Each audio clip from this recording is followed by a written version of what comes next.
Туугандар, ассаламу алейкум. Бүгүн аябай кубанып, аябай сүйүнүп атабыз. Орозонун акыркы күнү. Анан кийин ай көрүнбөй калганына да сүйүнүп атам. Себеби дагы бир күн жакшылык кылганга, дагы бир күн ибадат кылганга, дагы бир күн орозо кармаганга мүмкүнчүлүк болду. Бүгүн кайрымдуулук ишке жардам көрсөткөн Италиядан бир айым салды.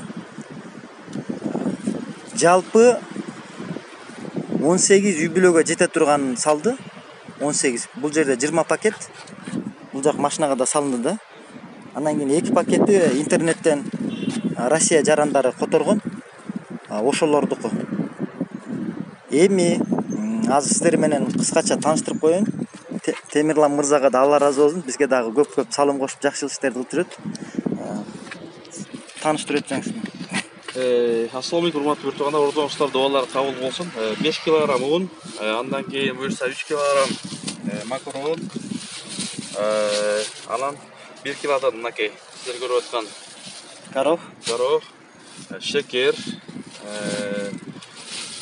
кетлап, анан күрүч, анан мынакей Тушонка, чай, томат, анан 2 литр май. Кудайымыз Аллахтан кылсын.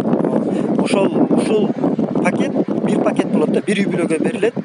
Баасы оптовый складтан алып атабыз, 900 сом болот. Ушундай пакеттен 20 алынды да. 18 Италияда айым, Италиялык айым деп коем да.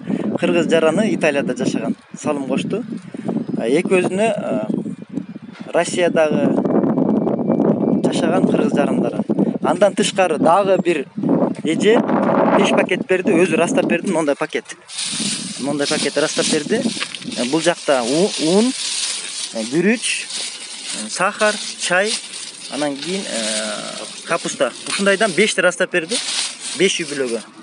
Буюрса жалпы ушул 25 пакетти бул жактагы жанагы калган пакеттер бул жакка салынган да.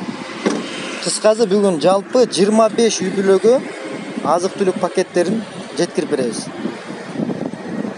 Аллах таалам сиздердин берген садакаңызга береке берсин, калган дүйнөңүзгө дагы береке берсин, иншалла. Алла ыраазы болсун. Аллах кабыл кылсын. Аллах таалам бизди эки дүйнөдө бактылуу кылсын. Жакшы туруңуздар. Ассаламу алейкум.